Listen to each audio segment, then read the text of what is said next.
Hi friends, चलिए सीखते हैं ये मज़ेदार गेम ऑफ चेस यानी कि शतरंज।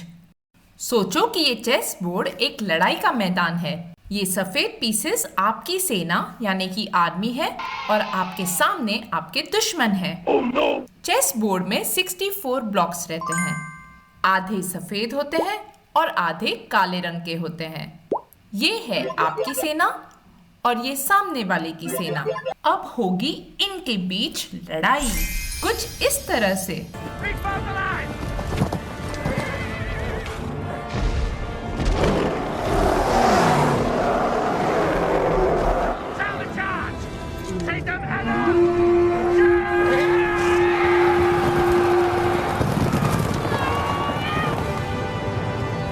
आखिरी में जो सबसे शातिर और समझदारी से ये गेम खेलेगा उसी की आर्मी जीतेगी। अब हम समझते हैं कि ये जो अलग अलग पीसेस है हमारे चेस बोर्ड पे, उनके नाम क्या है, उन्हें हम कहाँ रखते हैं और उनकी चाल कैसी होती है। जैसे ये देखो, Knight to e5.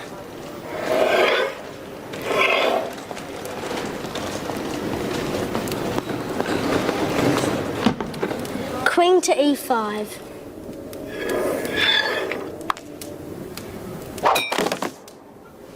That's totally barbaric. That's wizard's chess.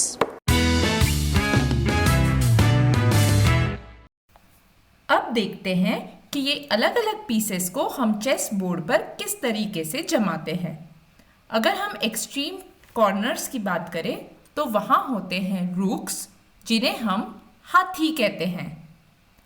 उसके बाद होते हैं नाइट्स, जिन्हें हम घोड़ा कहते हैं। इनके बाद है बिशप्स, जिन्हें हम ऊंट कहते हैं। वैसे तो ये वजीर होते हैं। और सबसे बीच में होते हैं राजा और रानी, सबसे ताकतवर।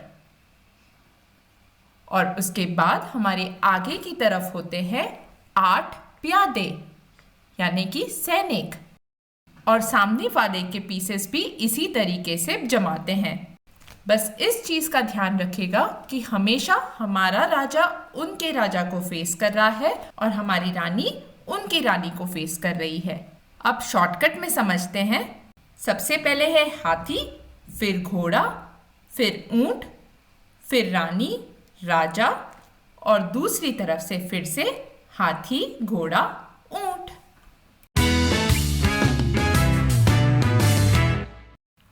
अब सीखते हैं कि ये शतरंज के मोहरे कैसे चलते हैं। सबसे पहले राजा और रानी, ये सबसे ताकतवर होते हैं। ये है राजा। राजा कहीं पर भी एक कदम चल सकता है, आगे पीछे, दाएं बाएं या फिर डायगनली, पर ध्यान रहे सिर्फ एक कदम। ये है रानी। ये भी राजा की तरह कहीं पर भी जा सकती है, लेकिन एक कदम नहीं, कितने भी कदम ले सकती है, आगे पीछे, दाएं बाएं, डायगनली, वो जितने चाहे उतने कदम चल सकती है। अगले मोहरे हैं वजीर, जिन्हें हम ऊंट भी कहते हैं। ये सिर्फ टेढ़े चलते हैं यानी कि डायगनली। अगला मोहरा है घोड़ा। घोड़ा थोड़ा सा यूनिक मोहरा है, क्योंकि वो किसी के ऊपर भी कूद के जा सकता है और उसकी चाल भी थोड़ी सी अलग है। घोड़ा 2+1 एल शेप की चाल चलता है, कुछ इस तरीके से। यहाँ 2 स्टेप्स राइट, फिर 1 स्टेप अप, या फिर 2 स्टेप राइट और 1 स्टेप डाउन। अब ऊपर से 2 स्टेप अप, 1 स्टेप लेफ्ट, या 2 स्टेप अप, 1 स्टेप राइट। अब लेफ्ट की ओर से 2 steps left, 1 step up, 2 step left, 1 step down. अब नीचे से 2 step down, 1 step left, 2 step down, 1 step right. तो ये है घोड़े के 8 पॉसिबल मूव्स। अगले मोहरे हैं हाथी। हाथी जो है वो कितने भी कदम चल सकते हैं, लेकिन सिर्फ सीधे सीधे चल सकते हैं। सीधे सीधे ऊपर, नीचे, दाएं, बाएं। अगले पीसेस हैं हमारे प्यादे यानी कि सिपाही।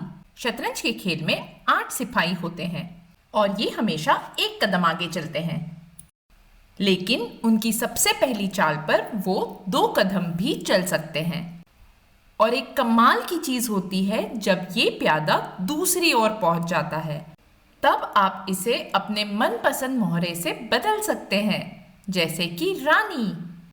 और जब भी ये प्यादे को किसी पर अटैक करना है तो वो एक स्टेप डायगनली यानी कि टेढ़ा जाकर ही अटैक कर सकता है।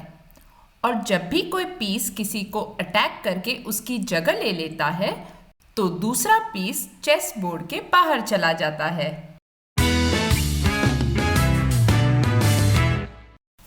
अब इन शतरंज के मोहरों की कुछ चालें सीखते हैं, जैसे कि ये हाथी।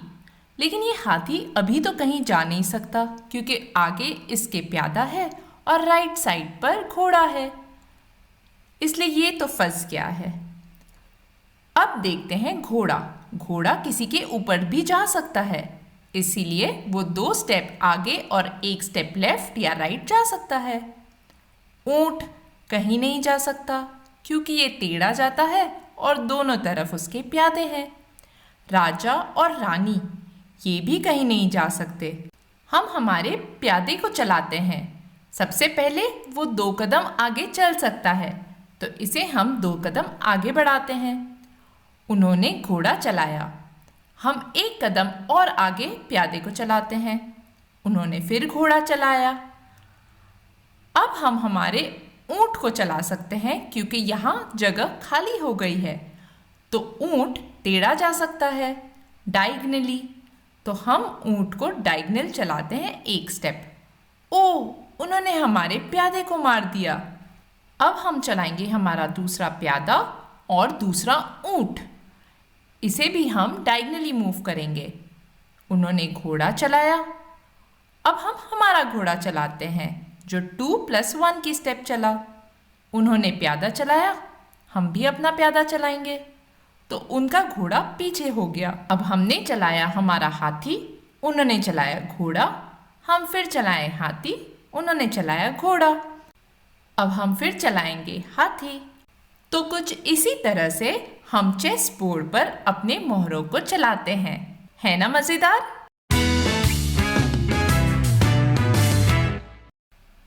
चेस में अगर हमें जीतना है तो हमें सामने वाले के राजा को चेकमेट देना होता है, यानी कि शय और मात।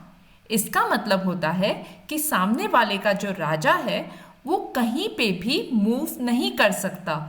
वह कहीं पर भी जाना चाहे तो उसे हमारे मोहरे अटैक कर रहे हो। जैसे इस केस में अगर ये हमारा हाथी सामने वाले हाथी को मार देता है तो उनके राजा पर एक तरफ से हमारा हाथी और दूसरी तरफ से हमारा ऊंट अटैक कर रहा है, तो अब उनका राजा कहीं नहीं जा सकता और हमने उनको दे दिया चेकमेट। Checkmate.